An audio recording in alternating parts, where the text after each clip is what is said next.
Indeed, greetings unto you, my beloved and holy friends. Thank you so much for joining me again on another video. I really do appreciate your presence. If you enjoy what it is I'm doing here, consider liking the video, consider subscribing, and do leave a comment. I try and answer every single one of them. Melt more into being. Oh, here we go again. So, my title for today's video is Meltmore Talks About Death. Because this morning we started reading a book, and I say we started reading a book because I'm live streaming that part as well. And the book is called The 5 Invitations by Frank Ostaseski. Ostaseski? I think that's how you say his surname. And basically, he started this hospice, to accommodate people that are passing away, and he starts to share the stories that he's learned, or at least the life lessons that he's learned from observing people in their last days, passing away. And we've only read up to page 30 of the actual book, so I'm definitely not, equipped to actually talk about the book further than that. But it has already started to bring up things within inside of myself that I feel I was definitely silencing. And I also, this whole day, I felt like I needed to talk about this, but I didn't know what I wanted to say.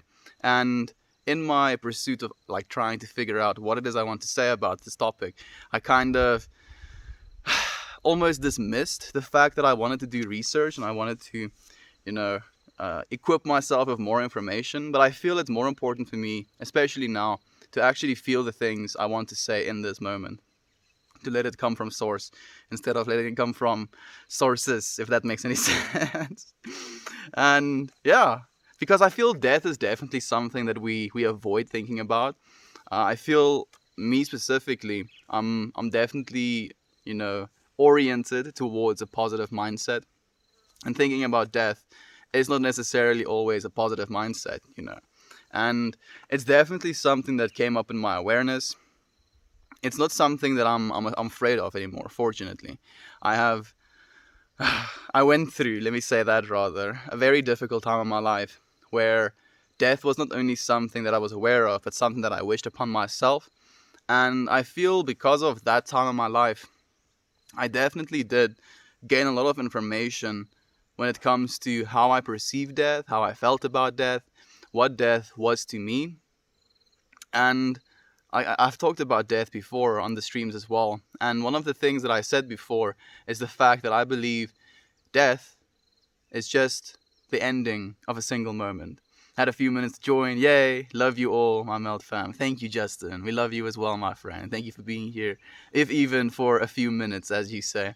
And again, death, or the death of a person, is just the loss of a single moment, because all we're really experiencing is this single moment. And it's something that is very closely connected to breath as well, in my opinion. Because if you really think about breath, and you really think about your breathing, actually, you can't breathe in the future, you can't breathe in the past, you have to breathe in this moment. And when that breath stops, that moment also stops. And it is something that is always seen as tragic, something seen as, something is lost, when I honestly believe that nothing at the end of the day is lost. It's just a transfer of energy. It's an exchange, if you will. And it is something that I can talk right now about, almost with this sense of naivete, I guess that would be the way to say it. Because I've not lost someone close to me in my family. And for that reason, I've not understood death or experienced death in my immediate life.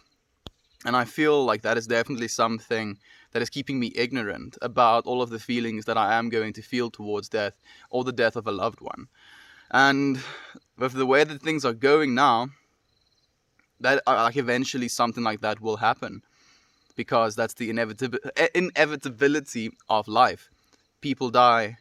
My parents will pass away before I do. Not because I want them to, but just because of how aging works. And it's something that absolutely terrifies me. It's something that I'm definitely not ready for. And I feel me reading this book, the Five Invitations, uh, I'm I'm equipping myself with the information that I need to deal with something like that, even though it's not something that I would wish upon anyone, or something that I would want to actually, you know, understand, because I don't want to lose anyone in my life. And I feel it's going to be a very important learning lesson for me when that day does come. And I hope to share that day with you friends as well. It's something that I'm definitely dreading. It's not something that I'm looking forward to. But I feel this energetic feeling inside of myself that there is definitely something that needs to be learned from that experience, from that energetic shift in perspective, I guess I could say as well.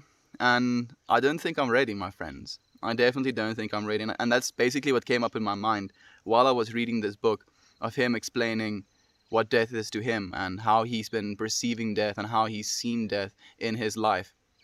And I feel it's very important for us to become aware of these feelings that we have inside of ourselves. Like it's very easy for us to get to a point where we're like almost completely ignorant. We don't like, there's this one part in the book that really kind of like hit me hard, where someone was like busy passing away, and he had someone, I think it was someone was washing him or something like that. And the man said, "This is not how I thought it would be." And the author asked, what would it be? And he's like, "Dying." And like, have you ever really thought about what dying would be like for me, or for you, I should say rather? Because like, dying is something that I've contemplated so much in my life as well, especially coming from a place where not only was I contemplating it, but I was, trying to pursue death. Like, I was trying to end my own life. And it is a weird, it's a really I understand within myself that I don't understand this feeling that I'm feeling just yet. And it is something that scares me a little bit, to be completely honest. Let me read some comments. Sorry, my friends. What is moment? Moment is this, my friend. That's what we're sharing right now. This is a moment. And it's constantly evolving, constantly changing. And from moment to moment, you're not the same person anymore. Because you've breathed air, you might have drank some water, you might have had a conversation with someone. And this is also something that I've become very aware of how we have this death and rebirth in every single moment, if you really want to think about it. Because if one of you friends say something in chat that really resonates with me, that changes my perspective on something, then the old Meltmore dies, and a new Meltmore is born from that creation. Because instead of me just continually, being the same person that I've been this whole time, we all continually evolve and basically take in the information and make it a part of ourselves, and we constantly grow and we constantly change ourselves because of that. And it's been blowing my mind just how much information you friends have allowed me to experience in such a short period of time. I'm infinitely grateful to all of you. And I haven't even read something worth saying yet. I'm just getting right into the rants. Let me pour myself a glass of water. I won't take a sip just yet. I want to set an intention for it. But I also want to say something worth saying. And today, I started with lesson 17. And like, I was 15 minutes and 55 seconds in, and I've only written down one paragraph. I felt like I was definitely, my mind was elsewhere during that lesson, so I look forward to actually starting it all over again. And this is basically the one quote that I wrote down. You cannot imagine that you have not experienced. For imagination is the picturing in the conscious mind. Mind, as we know it, can only picture what is or has been. So, and this is something that kind of like perturbs me a little bit, because I feel like I intuitively understand what's being said, and yet like I sometimes imagine things that I feel is not of this world, and then it kind of trips me out to just imagine that I've probably already experienced these things previously in my life in some way, form, or shape. And some of the things that I've experienced, it feels like I looked into scary places, like really, really scary places. And especially as a young kid, I had these imaginations of these cities of bones, like just like I would like. Let me tell you a little bit of a story. Actually, when I was, I think, 5 years old or 6 years old, I had this dream that me and my dad and my one uncle Quibus, I don't know why specifically that uncle, but we were in this little rowboat, and we were just like rowing on the water, and in this water there were these stone pillars kind of sticking out of the water. And I kind of just kind of thought like that's kind of neat. I wonder why that is the way that it is. And we were like going past these stone pillars, and we reached this like stone bay, if you could call it that, where you could get off. And I remember as we were approaching the stone bay, I looked over the edge of the boat, and the entire surface, or isn't it the surface? Bottom of the water? Anyway, the bottom of the water was like completely laden with like skulls and, human remains and bones and stuff like that. And this was literally something I dreamt as a 5, 6 year old. And it like, it terrified me, but that's not the point. And I remember looking over the boat and seeing all of this like death. I saw all of this death. And we were getting closer to the little docking area, and my dad and Umquibus got out of the boat, and they were like telling me to stay in the boat because it's not safe, yada yada yada, and they're going to go in. And as soon as I was completely alone, I saw like these hands like grab onto the edge of the boat, and I was still sitting in the boat, and the edge of the docking area was like a little bit higher than the boat. So while you were stepping on the boat, it kind of like tilted backwards, and it made it a little bit more difficult to get up on the little docking area. And I saw these like bony hands, like completely just, skeletons holding onto the edge of the boat. And I was like, oh hell no, I need to get the hell out of Dodge. And I remember getting onto this like docking area, and like all of these like skeletons just following me, climbing on top of this docking area as well, and just moving towards me. And you know that feeling when you have like this extreme fear, this paralyzing fear in a dream, and you start to run, and it literally feels like you're in quicksand. Like you can feel your intention, your energy to move forward, to run away, and yet it feels like you're literally being sluggish. Like I felt like I couldn't take a proper step, and that basically compounded the anxiety and, crippling fear that I had because of this dream. Because not only were these skeletons approaching me, but I also did not have the ability to run away from them. And I always try and take meaning from dreams, and especially this one is so vivid and so almost cemented into my memory. Because this wasn't like, the reason I was having dreams like these, at least in my opinion, is because when I would close my eyes, I would see like these landscapes of just blackness, and then these white bony skulls like living in this blackness, looking at me, laying on the ground. And it was something that I kind of thought was wrong with me. I was like, oh, there's like something wrong with me, but I never actually knew what that was or how I was supposed to process it. And I would just, go to my parents' room and like sleep in their bed for the night because I was so terrified of these things. And now looking back at this dream, I'm still trying to figure out, maybe like I feel like I'm figuring it out right now. It feels like maybe I was just scared of death and trying to run away from it. But you can't run away from death. Right? Like maybe that's the lesson I was supposed to learn in that dream. And I feel it's very surreal, the fact that I was trying to learn those lessons, even be it in my subconscious mind, at an age like that.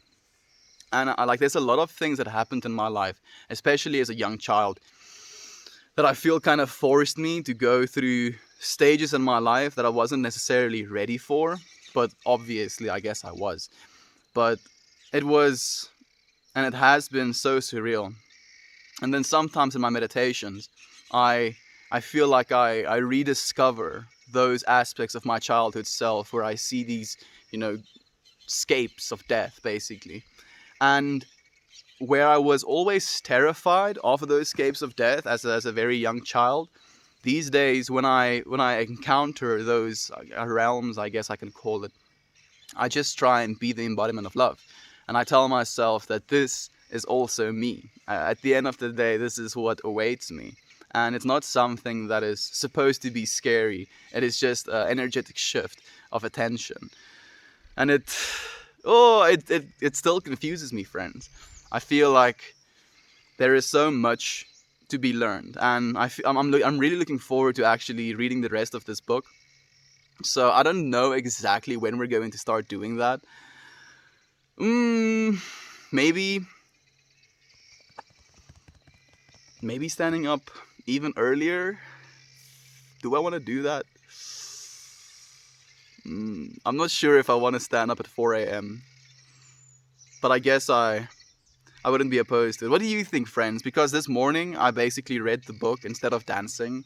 Like I was like, okay, if to be completely honest, I got dressed in my dancing clothes, walked outside, and we have like an outside light shining on the grass to make sure my mom can see where she's going when she's walking to her little baking room, because my mom's a baker. And like as I was walking past, going to the house to unlock it, I saw like all of the dewdrops on the grass. And I was like, oh no. Because I wanted to dance on the grass this morning, but dancing on wet grass when it's like 5 degrees Celsius outside, it was a little bit hectic of an idea for me. And then I remembered that yesterday we talked on stream about starting a little bit of a book club and reading together. And I was like, well, you know, there's no time like the present.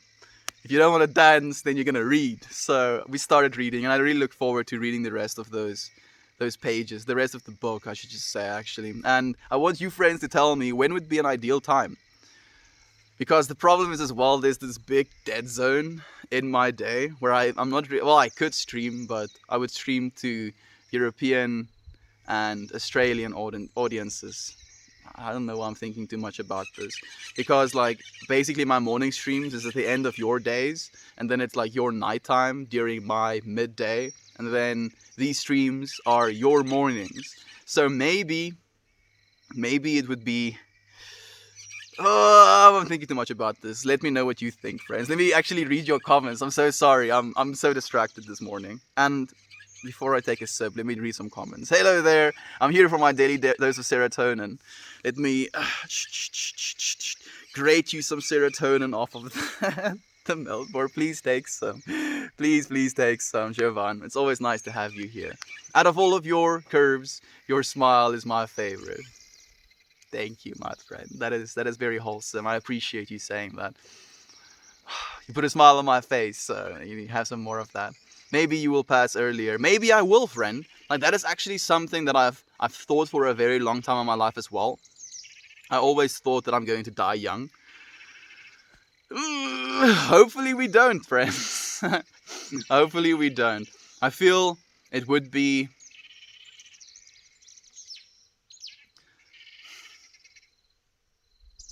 in divine timing as well at the end of the day. If I do die young, remember me, friends. Hopefully we will continue living for the time being. Good morning, Meltmore. Melton friends, there we go. Good morning, prestigious match. How have you been, my friend? It's nice seeing you again. We've missed you. But you've been here yesterday as well. I don't know your name though, my friend. I've seen you so many times. I want to remember your name. Prestigious match, can you tell me your name? Have you told me your name? Please try again. So let's see if I can remember. I do want to set an intention for my glass of water because I'm getting thirsty. And I feel my intention today is Memento Mori, right? Remember death. Remember death. Become aware of death. Accept death. Don't fear death. Because fear is an illusion, my friends. So, Memento Mori.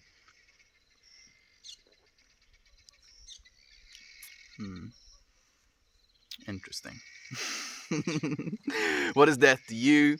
Is it the absence of consciousness or the end of the heart beating? It's the end of the heart beating, my friend. At least in my opinion. Like when this physical body perishes, that is death. Because the being that is you cannot die and cannot have a lack of experience. Good morning, life mystic, my friend. How are you? Hi from the Netherlands. I hope everyone is having a good day. What book are you talking about? I'm talking about The Five Invitations by Frank Ostaseski. Yeah, like I have to like spell it out in my head to remember his surname. It's a very interesting surname, Ostaseski. So, if you're interested, my friend, if you live your life thinking about death, you will miss your life, accept your own mortality, and enjoy life for what it is. Oh, I do, my friend.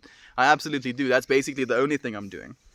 And I feel that's why it's so important for me to do the opposite every now and then, to actually think about death. Not constantly think about death, but to just take some time with the idea, with the feeling. And this is something that I've done as well in my life, where you basically go to Google Images and you just search the word death.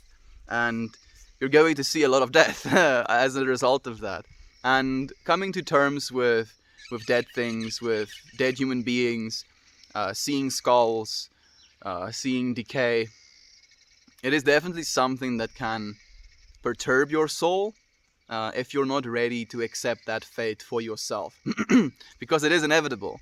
It is inevitable. And I think coming to the realization that there is this inevitability that waits for us, it kind of gives us a little bit more access to actually enjoy life right now and to spend time more efficiently. Like if you knew that tomorrow you're going to die, you're not going to spend time, you know, like I wanna make a stupid example because I feel there's nothing wrong with doing anything in this life, right? Because everything is perfectly neutral. But there are energetic practices that are going to serve our soul instead of take away from our soul. So let's say, like there's so many examples coming up in my mind, and then I'm like, I don't want to offend myself or anyone else. You know what? This is a stupid example, but I think it works. Cutting grass with a nail clipper, right? If you knew you were going to die tomorrow, you wouldn't be cutting grass with a nail clipper. You're going to be spending that time with your loved ones, with the people that you care about, or spending time on yourself, doing the things that you've always wanted to do, experience the things that you want to experience. And that realization that, you know, if tomorrow was to be the day that I die, how would I want to live today? And like we don't know when we're gonna die at the end of the day. Like something can happen. I could have a stroke right now and pass away. That is something that's possible. But I don't have to constantly worry about that. But I can live my life to the fullest. I can live my life as if my time is numbered. And it is. That is the thing. My time is numbered. But I can live my life more fully by realizing that my time is numbered. At least that's how I feel about it. To me, going to sleep is like death. You give yourself to unconscious to be reborn each morning renewed. I actually really like that. I really do like that. Because like I feel death is, or sleep is like a trial on death. And especially when you have really good sleep where, you know, your head hits the pillow and then the next morning you wake up completely rested. And I feel today I was a little bit more rested. I feel I'm probably more rested because I didn't dance this morning as well. But it is kind of like that.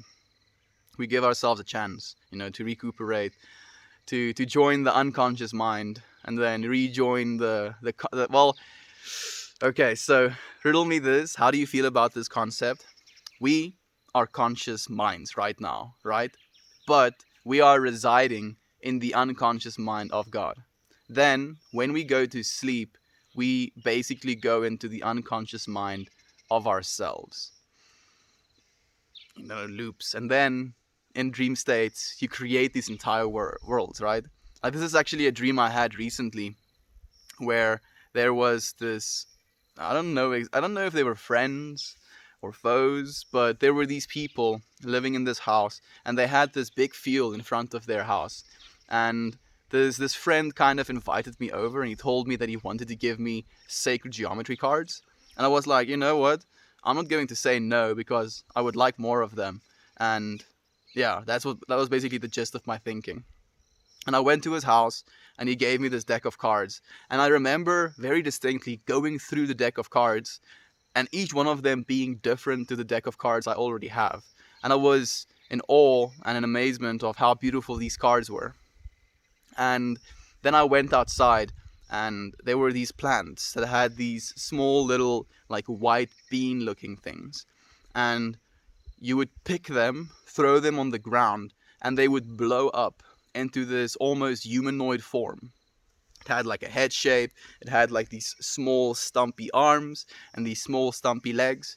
And then I would pick up this humanoid whitish shape, carry it to a different plant, and feed it to that plant. And then I woke up.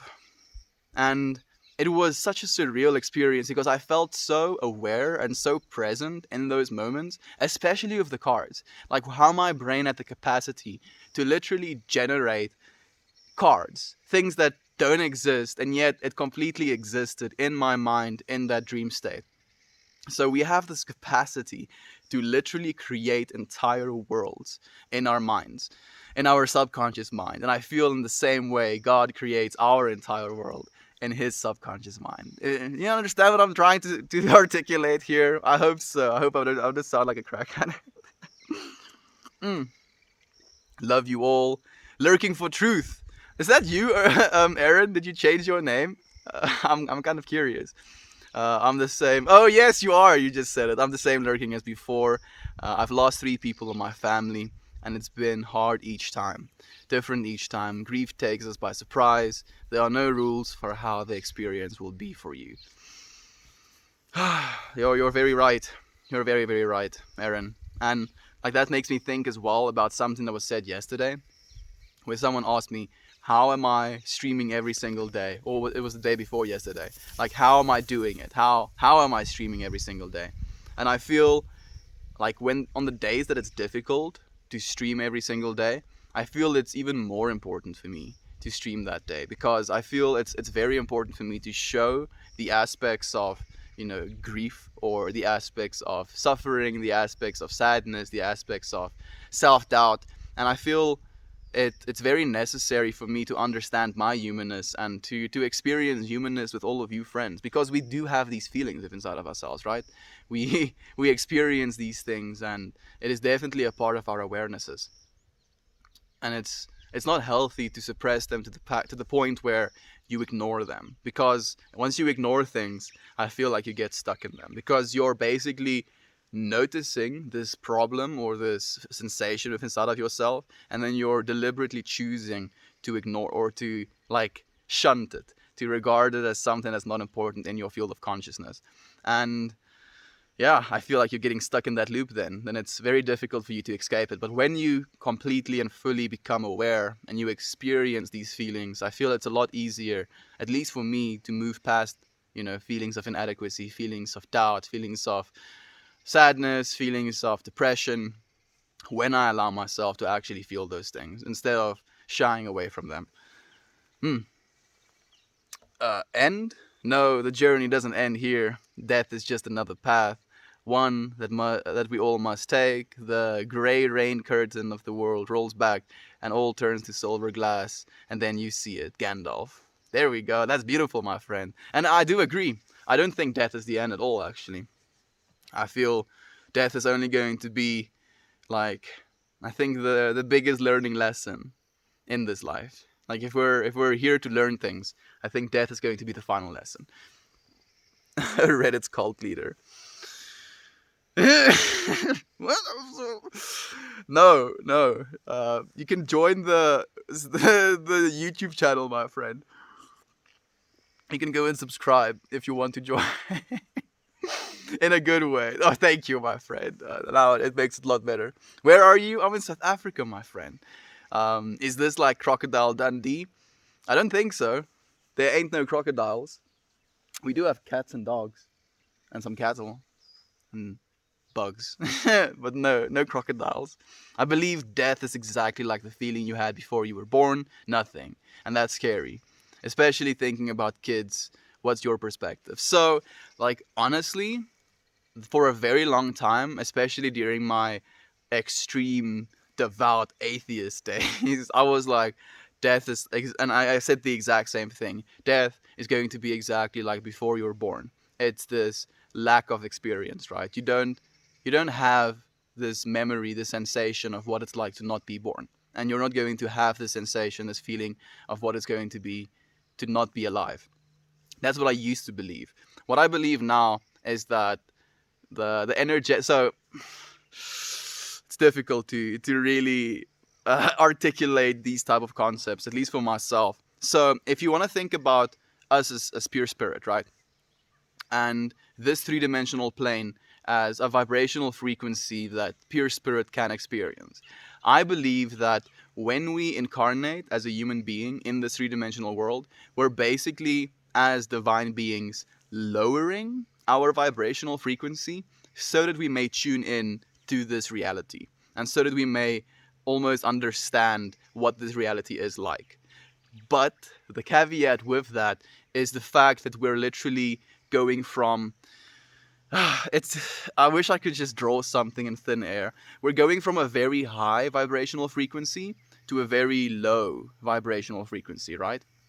And because of that, it's impossible for our minds to wrap its little, small intellect around what the sensation of that high vibrational frequency was. And that's why we can't tune into it, especially in a child's mind that is extremely malleable and supposed to be surviving and taking in enough information from the parents as a conscious field of energy so that it may continue to become the conscious field of energy it's supposed to become.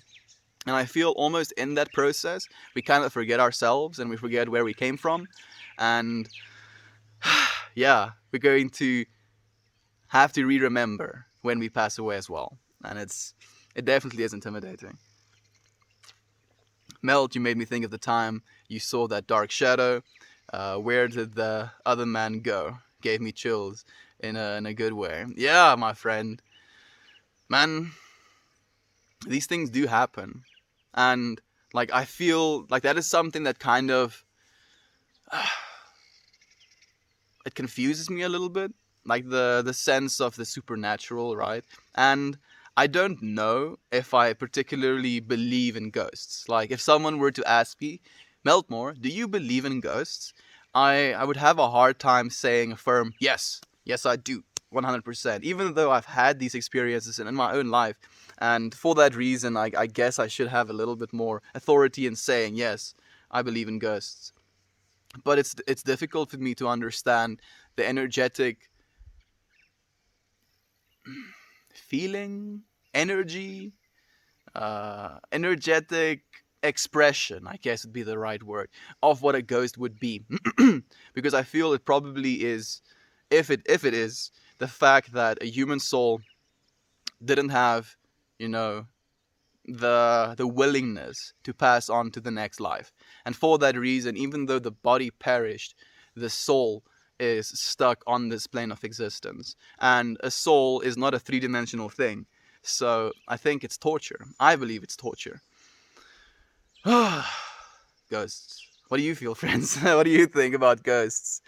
Too much death talk. Let's talk about life. Yeah, let's talk about life, my friend. Life is beautiful, my friend. And like it's okay to talk about death as well. I've been talking about life the previous 88 days.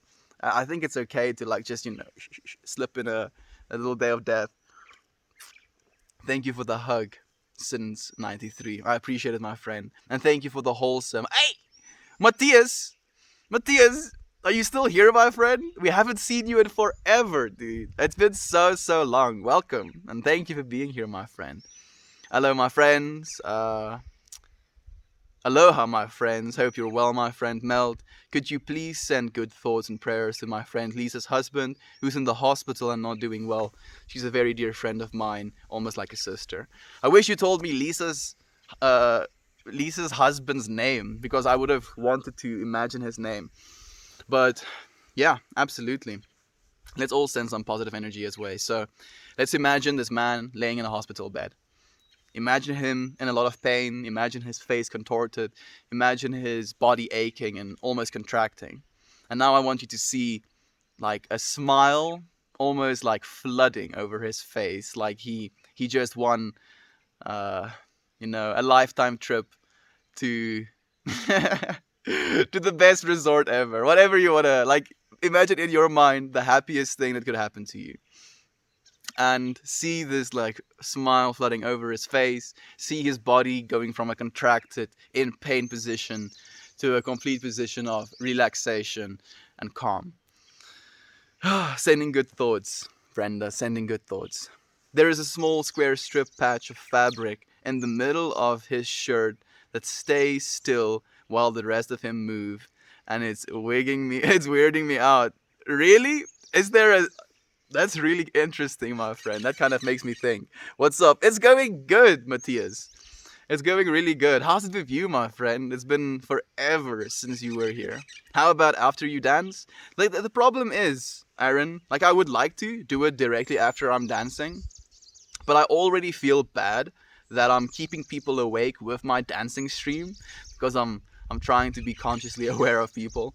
So I feel if I'm dancing for an hour, that would be like about getting close to like almost 9ish. No.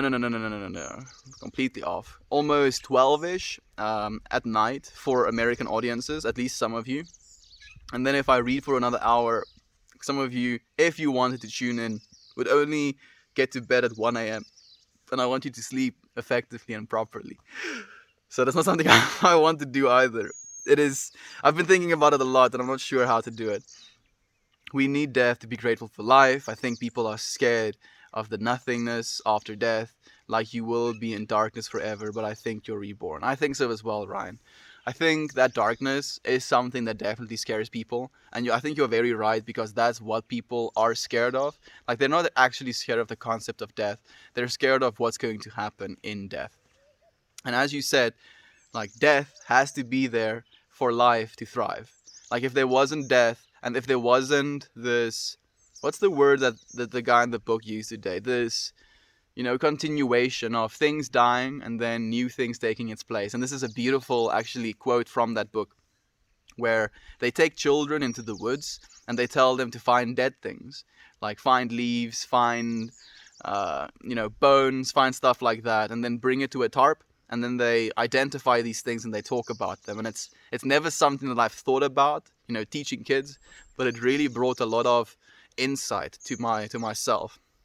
And basically the thing that they were talking about, they got like these cute stories about a fallen leaf that was once a blanket for the mouse during the winter days, and with the turn of summer it kind of got thrown away because it was no longer necessary for the mouse to need a little blanket. And I think the one that really kind of stuck with me is one of the kids said, aren't the leaves so gracious or so humble or so aware or something like that to fall off and die so that new leaves may grow? Because it would be a shame if the trees couldn't grow new leaves. And man, I've been thinking about that as well. I've really been thinking about that. My ego died and my true self came out the other side. Yep, that's how it happens, my friend. I feel like the whole ego death is definitely something that people overemphasize or think about too much, because I feel, at least in myself, ego death is something a lot different to what you expect it to be. And even though your ego can die, it can still stay present in your life. I just feel you shouldn't let your ego rule you. You should be the ruler of your ego. Your ego is a tool that's to be utilized in this existence that we live in. What's it or Monster Munch? I don't know either of those. Is Monster Munch a track? That track. Oh, it's the Monster Mash. Well, that's Mash, right? I don't know. I guess Monster Munch because it's the one that like sparked something in me. Your mom is a baker. I'll take some cookies and fresh made bread, lol. Your big bakery here on the island, our big bakery here on the island closed after 170 years. So sad for us here on the island. It's called Love's Bakery. Why did it close, Brenda? That is tragic, actually. I'm really sorry to hear that. 170 years. It's probably because of the epidemic, and that it really breaks my heart, actually. Haven't been here in a while, sending peace and love. Yeah, I've noticed, Matthias. I've noticed that you haven't been here in a while, my friend. It's nice to have you back. And I see we have Ben here as well. We haven't had Ben in like the stream since. I feel it's been almost 2 weeks, Ben. It was. I think you haven't tuned in since you shared the photos of you and your wife.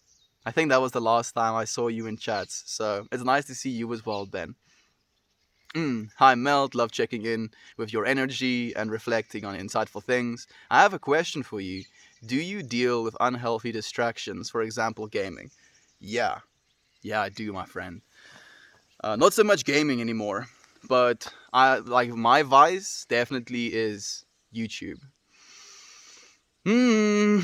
Definitely is my vice, and the problem is as well, I feel like I'm sometimes justifying it to myself since I'm pursuing this career of content creation. I feel like I'm always, looking at what is being made, what are people interested in. And even though I'm looking at these things and I'm interested in what people are interested in, I'm not trying to cater towards that because I feel I'd be betraying my soul's purpose if I just, did what was popular at the moment.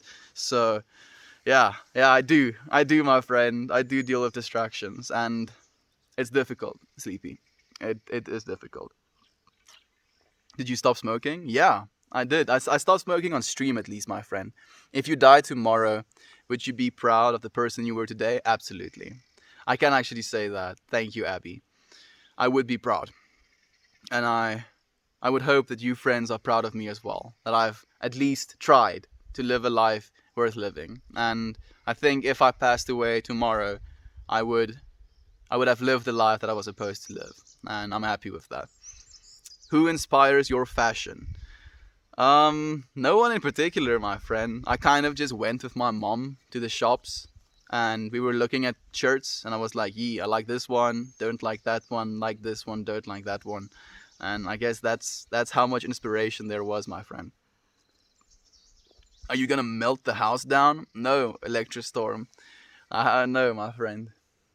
The problem is I have a family that lives in the house as well, so it would be a little bit unethical for me to do so. Sending good vibes real quick before I get back to work. Oh no, Ben, then you're probably not here. Yeah, you see, Jovan also actually noticed that you're back. I had a dream where my wig got snatched and I stood in front of everyone, all shook, and snatched bald. I was confused, scared, and embarrassed. It's almost like the, walking in underwear into school type of vibe, right? It's I feel it's just these things that are like in our subconscious minds, something that we would dread happening, right? Having your wig snatched, being in underwear at school, and then our brains are like, you know what? Have some of this information and then see how you deal with it. For if it ever happened, you would know how to deal with it. We're all God's dream. We're God's dream. There we go. I kind of do feel that, my friend. I do kind of feel that. Do a cartwheel. Like it's difficult for me to do cartwheels while I'm sitting down. Awesome thoughts. Thank you, Remarkable Fix. Yes, loved ones are heart-wrenching. Losing loved ones are heart-wrenching. I've lost my parents and 2 brothers in a matter of 10 years, and it's devastated my family. I know they're free of pain and suffering, but the flesh still misses them. Yeah, exactly. Like that's the thing as well. You're missing the memories that you have of them, I feel. And the nice thing as well, Brenda, the fact that you're remembering them means that they're living on in your memories. They're continually being, even though they have moved on from this plane of existence. That's exactly what I tell everybody. I'm not sure what you mean. Ben, long time no see. Yeah, I want to be high frequency again. We're moving towards that, Toasty. We are moving towards that. I feel that's basically, at least in my opinion, the pursuit that we're all embarking upon is to kind of regain that high vibrational frequencies. Because even though it is, I feel, kind of impossible for us to just, in a second take this step and then suddenly we're at this cosmic level vibrational frequency, I do believe we have the capacity to move towards it every single day, slowly increasing the vibrational frequency like a knob. You couldn't. It's not possible for you to like go like all the way, full frequency in one day. but you can slowly turn that knob, tuning into that frequency. I feel the same way about ghosts. I want to have an experience of ghosts. Montana is the 7th most haunted state in America. I would love to see a ghost. Well, I guess you would go hunting then, wouldn't you, Ryan? Go hunting, dude. Find them. Oh, his name is Kenneth. Or Kenneth.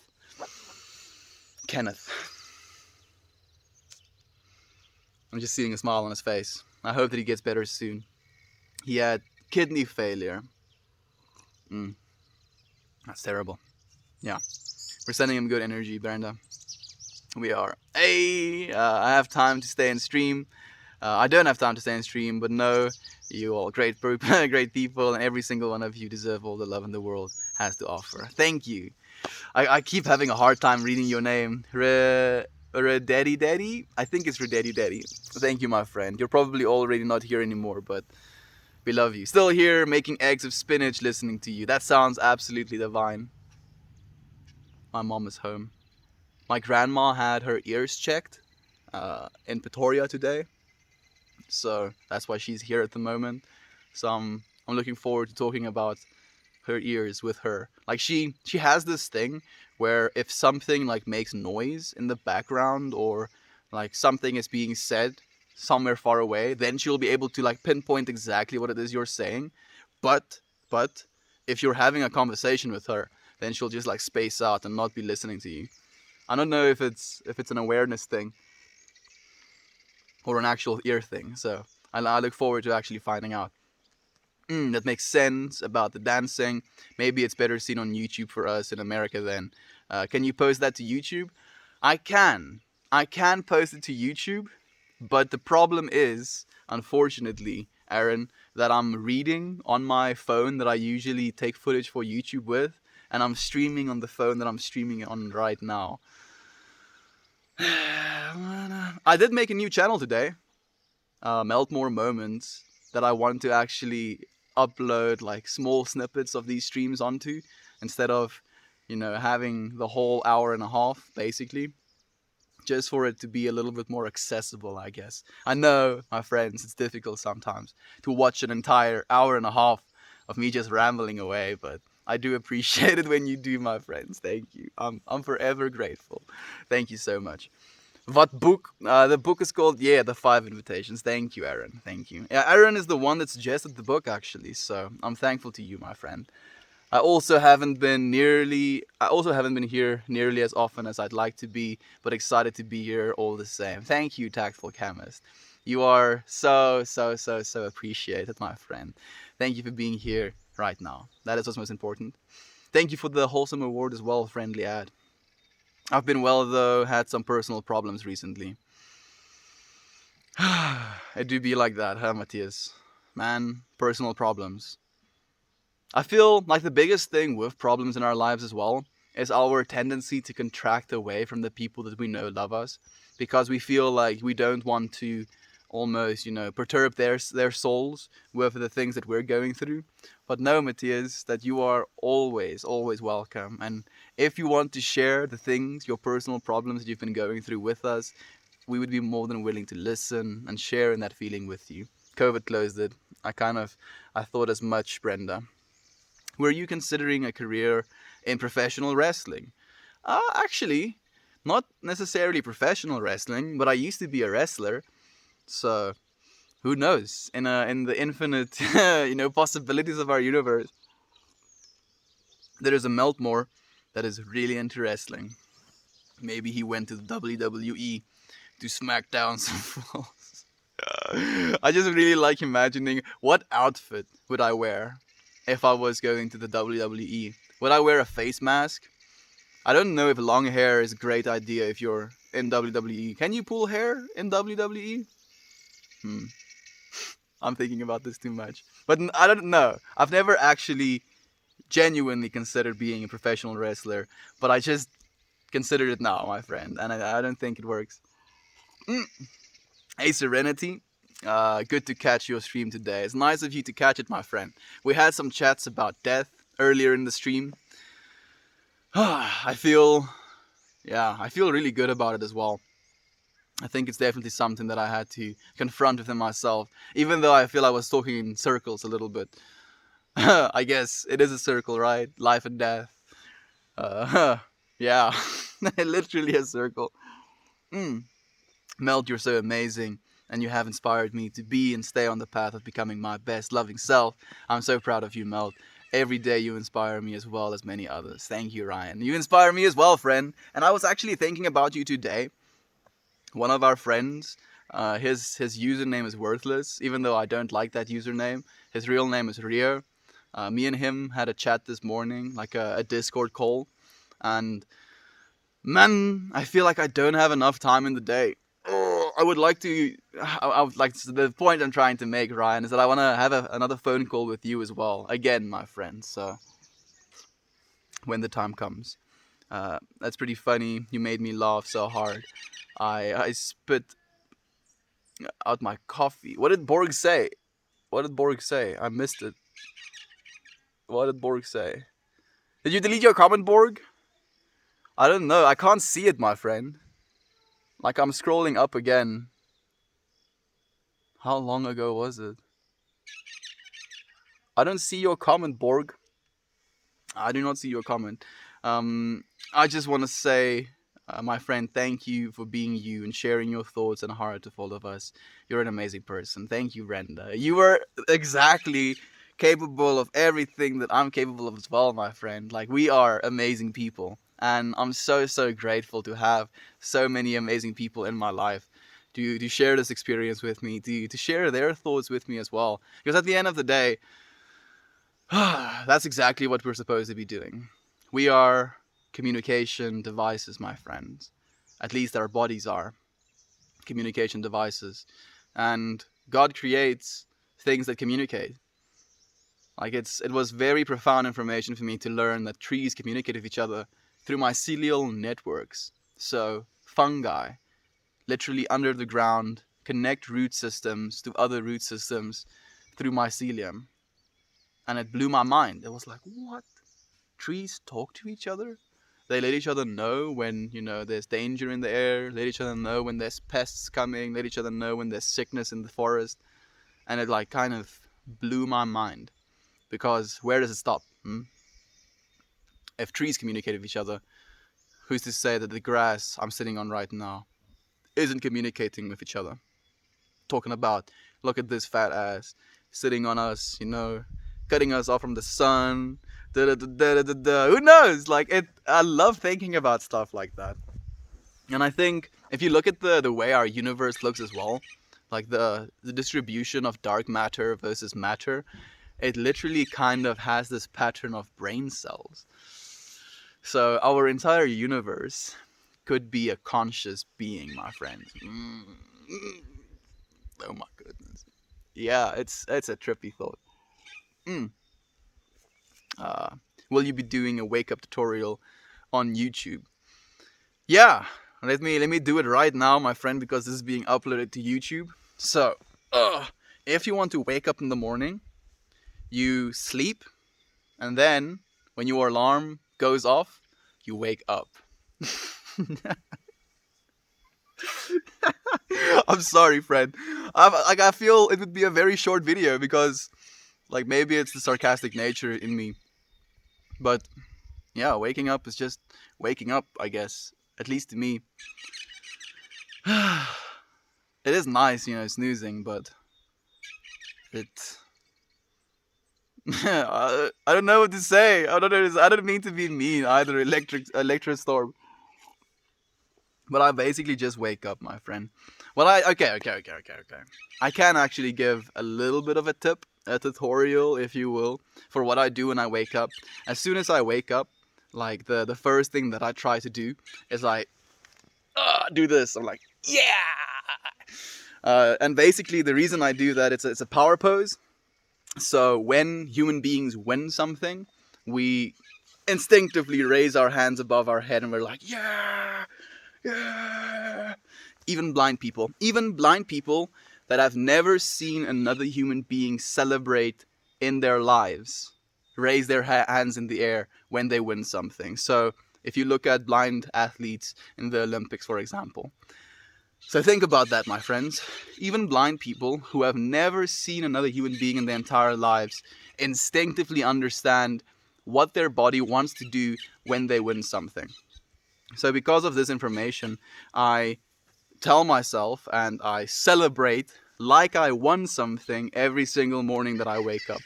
And at least in my opinion, it gives me just a little bit of a jolt of energy. SA, yes, Salty Tiger. I am living in SA, my friend. My son Wayne is literally a walking book of trivia regarding all wrestling trivia. He could help you out, lol. Maybe I'll take him up on that offer, Brenda. If I need to get good at wrestling, I can just, look to Wayne to give me tips. Gaan het boet. Ek kom Limpopo toe hierdie naweek, Rooiberg se kant. Okay. I think Rooiberg is baie ver van my af daai doen. Dus Rooiberg is so ver van my af, ek weet nie eens waar Rooiberg is.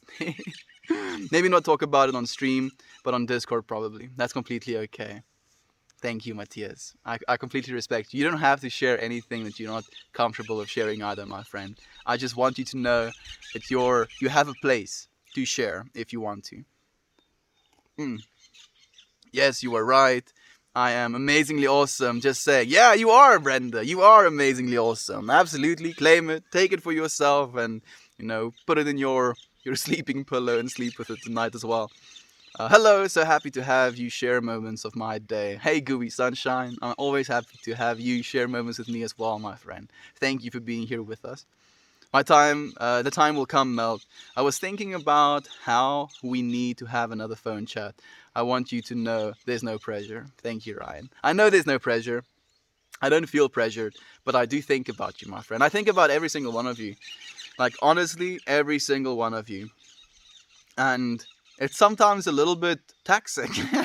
It definitely is sometimes a little bit taxing, but I would not shy away from that tax any single day.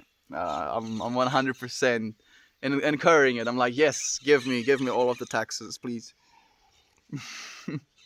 Also, if one tree is hoarding all the nutrients, the other trees will work together to cut it off. Really? That is crazy, Siobhan. Oh, that trips me out. They're like, man, this tree is an asshole. Let's choke him out a little bit. Good morning, champ. Hey, 67. Hey, my friend. How have you been? How have you felt? How has life been? I'm thinking about you, my friend. YouTube people make tutorials for everything. So you can make a tutorial out of anything. Yeah, I guess you are right, Electrostorm. I just feel, as I said, that's not the YouTube content I want to make. Yeah, I don't think so. Maybe one day I'll make a day in the life video. Once I actually have my shit together, and I have a worthy day to share. I love the sarcasm you have, Mel. Thank you, Ryan. I appreciate you, my friend. It can be like, it's sometimes difficult for me as well because my sarcasm definitely comes from a place of love, like playfulness, and this is something I've been trying to implement more in my life as well, because I tend to become very, very serious about things, and I feel like it is seriousness within the mind that is the creation of egos. So I don't want to be too serious or too egotistical in my serious nature. So being playful, I feel, is a very important part of life as well. Beauty Guru spent 30 minutes explaining how to unfold towels on the beach. Yeah, you see, like, I'm not going to say anything because if I say anything, it would be a judgment, and I don't judge. My uncle Johnny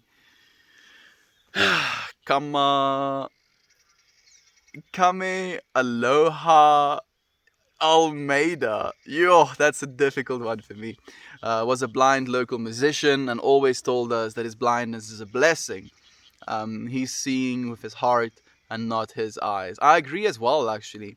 Like, there's this one autistic blind piano player, and like, verbally, and if you have a conversation with him, it is almost impossible. He has this way of repeating back to you basically what you tell him. So if I tell you, so are you excited about your performance, he would reply, I am excited about my performance. And that would basically be the structure of the conversations. He would basically just repeat back to the person what they asked them in a little bit of a different sentence structure.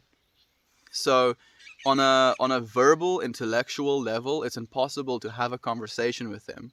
But then that man sits down in front of a piano and he makes music that absolutely blows your mind. And it just shows you how we have these interpretations for what intelligence in human beings is and what uh, a full life is. And then, like, this man can absolutely create such beauty and such magnificence, even though he has lack in some areas of his life. And it really it made me very sober to the fact that we're being full of stuff sometimes. Anyone having a better day after the happy moments after being with him? I sure hope you are, my friend. Like, your moments here make me happy as well. Like, your creations, the comments that you're sending, it touches me as well, my friend, and it becomes a part of me. It's being absorbed. Uh, wow, love the shawl or scarf. Thank you, my friend. I love it as well. Like, this is one of my favorite objects in my possession. I wouldn't sell this thing for $1 million. Honestly. Maybe one day, if I can give it to charity or give it to someone in need. But for myself, it's infinitely worth more than $1 million. And it smells amazing as well because I put essential oils on it. Exactly, bro. It's super hard to find food people like him. I'm guessing you mean to find good people like him. Like, I'm definitely not serving pieces of myself. Are you a vampire? Yeah, I am actually. I've been living for, how long has it been? 7,532 years actually. Drinking them bloods. Mm. If you ever want to listen to my uncle's Johnny's favorite song he wrote, it's called Kanaka YY. The W is pronounced as a V. Okay, Kanaka Vai, I guess. I caught you reading in Death and Impermanence. It was a great reminder of the transition, the constant transition of everything, as my mom approaches the end of her life. She's 85 and in the late stages of dementia. Serenity. I'm so sorry to hear that, my friend. That must be something that is very painful to you to see, especially because I feel like something like dementia, it kind of takes away the person that you always knew in your life or the person that she used to be. But know that I don't think it takes away from the love that she shared with you and the love that you can share with her as well in these last moments in her life. Thank you for sharing that with me, my friend. And I'm sending you so much strength and love and light as well in that process. Your mom will now forever live on in my soul as well. You're so full of shit. I think we all are sometimes, my friend. I definitely think we all are. We have the capacity to be, at least, because we're so prone to experiencing things in our lives and then hiding from it, right? And I feel that is literally the definition of being full of shit. Like, where you hide from the very existence that you're experiencing. Uh, Kept it family friendly as much as possible, my friend. Mm. Uh, he's full of love and sees the world with his heart and loves all of us. Melt even loves you. Of course I do, Ryan. Of course I love Misha. I think it's Misha. It looks like Misha. Yeah, of course I love Misha as well. I hope that you're still here, my friend. It's nice to have you here, sharing this space with us, sharing in love.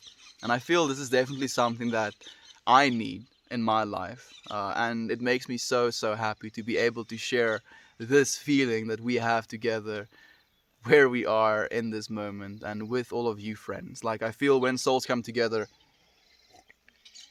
there is an energy exchange. There is something being festered. There's something being, and I feel festered might be the wrong word. Manifested, I think, is a better word. And we're manifesting love, my friends. Would see his reflection of himself in you and try and love you.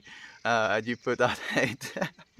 I love you for being human. Don't worry at all. Like Ryan, as I said, I understand, and it's a divine expression. At the end of the day, it is still a divine expression, and that is exactly what that person did, and that is completely okay as well. No matter what we choose to create, our creations are divine. I just think they could be arguably more divine or less divine. What's the most embarrassing thing that has happened to you? So I actually, like, as soon as I read that question, I instantly knew what I was going to say. So it kind of happened like twice to me. So two of the most embarrassing moments in my life. And like I used to, still technically know how to sing, but I'm very reluctant to sing in front of people because of these traumatic things that have happened to me in my life. So when I was in grade two, and then again when I was in grade seven, I like okay. Let me back up just a little bit. When I was grade two, so as a 7-year-old, 8-year-old, I basically entered a singing competition, and I won the entire singing competition. So best singer in the school. And South Africa has load shedding problems, so they basically just switch off our power when they feel like it. And we had like a little bit of a concert sort of thing to show off all of the kids that won their singing competition, or at least the age group or whatever that they were in. And everybody was singing. They had microphones and stuff to be able to actually be heard in the entire hall of like 700 kids. And when it came my time to actually sing, the power dropped. And with the power dropping, obviously the mics stopped working as well. And there was this absolute witch of a teacher, and I'm sorry to call her that. You know what? I take it back completely. A very stern teacher, a teacher that I feel did not have a lot of compassion, and that was her expression, and that's completely fine as well. But as a 8 year old kid, I walked up knowing I don't have a microphone to go and sing, and I start singing in the voice that I had as a freaking 7 or 8 year old. Like, obviously my voice isn't going to be loud. And then she started screaming over me to sing louder. And then I tried to sing louder. And then she screamed over me again, harder, harder, hulle gaan jou nie hoor nie. Look at this dog. He's like coming closer. Hey, Eva, kom hier so my se woefs. Kom hier so my se woeftertjies. So my hey, oh, she's ultra extra. The dogs are running around and stuff. They're being playful. Anyway, like harder, harder, mense gaan jy nie hoor nie. Like louder, louder, people aren't going to hear you. And she was like being very toxic in her way of doing that. And like obviously she's my teacher, so I had to obey what she was saying. And I tried to sing louder and louder. And you know how if you try to sing too loud or louder than you're supposed to, your voice like breaks? And my voice broke in front of the entire school. And when that happened, everyone started laughing at me, like the entire school. And when I looked over to the teacher, she was laughing at me as well. And that was absolutely devastating. So after that, for like the next 5 years of my life, people were basically making fun of me. They called me Rooibok because that's the song that I sang. Soos 'n rooibok, soos 'n rooibok, smag na water. It's basically a Christian song. And anyway, people were calling me Rooibok, like making fun of me for that moment when I was trying to sing this song. And like I was getting ridiculed in school for my entire primary school period. And then in grade 7, there was another singing competition. And I kind of took it as like my moment to come back, my moment to shine, my moment to prove them wrong, if you will. And I started learning the lyrics of the track, went up to the stage to try and sing it. And then I forgot my lyrics because I was so pressured with myself to make a point. And then, the ridicule continued. Cheers to that. So that's the most embarrassing thing that happened to me, my friend. The song says, "Let me walk through paradise with you." Thank you for sending me the link. Send the link on the Discord as well. Actually, if you're on the Discord, Brenda, I don't know. I have a philosophical question for you. Do you think people are ready to sacrifice another person for their own growth or gratification? Absolutely, my friend. I think people do that all the time, unfortunately. And I feel it definitely is it's a disconnection. People are becoming a very distant and very separate in their expression when they don't realize if you hurt another being, you're hurting yourself because that other being is you differently expressed, right? Mm, mm, yeah. Don't hurt people, friends. Sounds peaceful where you are, relaxing right now. I'm happy that you're feeling relaxed, my friend. That is exactly the vibrational frequency that we're trying to practice here. I wish I could stay, but I have to go. Hope you'll all have a great day. Thank you, my friend. I hope that you have a great day as well. I love to sing and I don't care if I sound bad. I actually think I sound pretty good just in my Ryan Stone. Absolutely, Ryan. You're creating, literally. Singing is a form of creation, so it's perfect the way it is. I appreciate your ability to spin a troll response in a positive way. Good example for me. I don't have the patience for people who exist to be negative asses. It's completely okay, my friend. I think the thing is as well, like, it's very we're very prone to like kind of rip out and defend ourselves, claws when people are negative. But those negative people are negative for a reason, my friend. They're hurt. They're in a place where they need someone to love them. And they're here for a reason. And my reason is love. So I'm going to love them regardless, even if they're being negative asses, as you say. Melt, I forgot to say I've been practice playing my kalimba. Good, Ryan. We've been still waiting, dude. Waiting and waiting for you to sometime post a little video or something. Oh my goodness, you poor thing. Fuck that teacher. It's okay, my friend. I've forgiven her as well.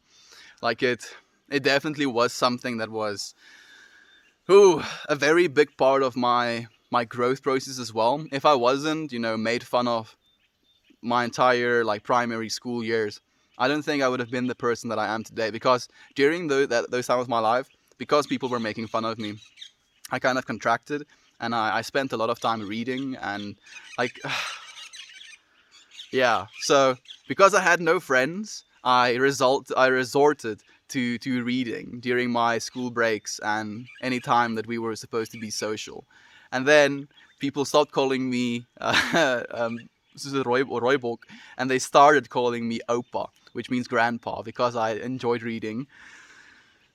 Kids will be kids, yeah. Have you ever sang to Eva? I don't sing to people, but my cockatoo Xander would swoon and dance so blissfully when I would sing to him. That's beautiful, Jovan. I've not actually sang to Eva. I do sing to my water, though. No swearing. I'm sorry, my friend. Oops. Oopsie.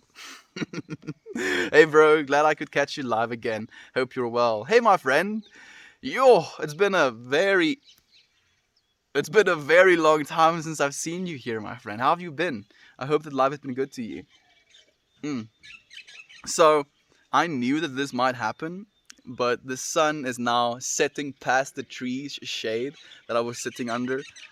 But fortunately, it's kind of cool today, so the sun isn't, kicking my ass too much. Just a little bit. uh, we would love to hear you sing.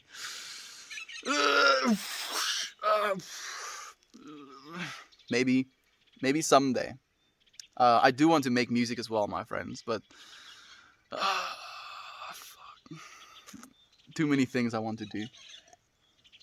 Yeah, I want to do all of the things. um, that's my most embarrassing moment. What is that, Ryan? What is that? The kalimba practice? The singing? I'm not sure what you mean, Ryan. Maybe I missed your comment, or maybe it didn't come through. What's your most embarrassing moment? Mm. I haven't used Discord, and I don't really know how to use it. It's basically just an app on your phone you can download as well. Advice to God. Advice to God. If you want to reach God, if that is the question you're asking, just remember the truth that is true always. You can never be separate from the mind of God. You and God are one. You are loved, loving, lovable, and worthy of love forever and always. And if you repeat those things in your head, and you repeat them to the point where you understand them, that's your advice to God, my friend. Sing it now, your big opportunity for redemption. I can't remember the words, that's the thing. I wanted to start to, but I was like, what's the words? Soos 'n rooibok wat smag na water, smag my siel na U, o Heer. Soos 'n rooibok wat smag na water, smag my siel na U, o Heer. And then I can't remember the rest of the words. Na na na na na na na na na na na na. I can't remember the words, but it is a beautiful song. It is technically a Christian song, but I don't really think that matters. Wow, that was toxic indeed. I hope it won't be influenced you in a negative way for much longer, though. Maybe you'll feel safe enough on here to sing for us. Like I'm not feeling unsafe, my friend. I just don't remember the lyrics, and I feel maybe that is one of the reasons I'm unlikely, or not unlikely. I feel that's not the right word. Resistant. Is it resistance? Man, English is such a cool language. I love how you have so many different vocabulary words that can, explain a feeling. Yeah, I guess it's just resistance. I don't have any resistance, my friend. Like the only resistance I have is knowing the lyrics. Can you elaborate on what you said? Seriousness is the root of ego. Sure, my friend. So this is something that was worth saying on one of our streams. I can't exactly remember the day, but it's a statement basically that it is seriousness within the mind that is the creation of ego. Because when you become very serious about your separation and about, oh, it's only me, I am supposed to take full responsibility for my life, I'm supposed to, do this and that, and if I don't do this and that, then this and this is going to happen, and I'm going to be unhappy, and I'm going to be this, and I'm going to be this. And it's that seriousness, that almost contraction and holding on to this physical plane of existence that is the creation of ego. Because if you weren't, serious, constantly serious about everything that was happening to you, everything that you were feeling, everything that you were thinking, your ego wouldn't be as prevalent. And that is basically the elaboration of what I mean when I say seriousness is the creation of ego, my friend. Also, I forgot to say, I will share in Discord, Brandon Be Happy put out a great song talking about his life getting better through love. I actually listened to that song, Ryan, and I enjoyed it. I just I don't know how I feel about the slurs that he uses in the song, and I think that's the only thing that kind of stops me from fully enjoying the track, because I feel there's so much love in his message and good things to be said, but I wouldn't be able to play his music in front of my little sister, for example, and that is kind of like something that blocks me, and I don't know how to feel about it. Huh? What do you feel about it, Ryan? I guess it's not the end of the world at the end of the day. Like, nothing is, but yeah, something that came up in my field of consciousness. It's not a judgment. Is it a judgment? That's the thing as well. Like, I always ask myself, where is a thought coming from? Is it judgment and fear? Or is it love and forgiveness? And sometimes it's difficult to find that balance, because I love Brandon and I love that he's creating. Like, that is my initial reaction, and that's why when I heard that he has music, I instantly went, and actually it was you who posted the SoundCloud link, Ryan. And I clicked on your SoundCloud link to go and listen to his track, and I actually ended up commenting on his track as well. And I feel like he didn't have nearly enough, like, what's the word I'm looking for? Traffic, I guess, on that song. So, yeah. But then I listened to the song. Like, initially, as I said, came from love to experience his creation, and then I listened to the lyrics, and I felt like the slurs were unnecessary, if you understand what I mean. Rap, remember, even when there's slurs, it's just a form of expression about the inner self being open. Yeah, you're right, Ryan, you are right. You're completely right, my friend. Does that only apply to materialistic possessions? Do you mean the seriousness? No, my friend. No, no, not at all, actually. It's it's basically just okay. For example, bad things happen in our lives, or someone says something that disturbs our soul. We can be serious about that interaction, seeing it as disrespect, seeing it as someone trying to hurt us, seeing it as, something that we need to defend ourselves from. And that seriousness is going to basically secure ourselves in our ego. And this is something that I had a chat about yesterday, where the ego only creates things that facilitate its existence. So then your seriousness, or like I guess it can go both ways. The ego creates the seriousness that's inside of your soul to be offended, to be touched by this thing that happened in your life. And then, because of that seriousness about thing that was said, thing that happened, thing that you felt, that's when you judge it. That's when you fear it. Instead of, living into love and forgiveness for what this person did to you, for what happened, for what you felt. And that's basically the gist of it, my friend. My friends, our stream is coming to an end. Thank you so much for being here with me for as long as you were. I truly do appreciate it. I appreciate it so much. Thank you, my friends. I hope that you're well. I hope that you have a great day. Like it's your Tuesday? Yeah, it's your Tuesday. Go, my friends. Make someone else smile. Share love with the world. And know that I love you. I hope to see you again tomorrow, my friends.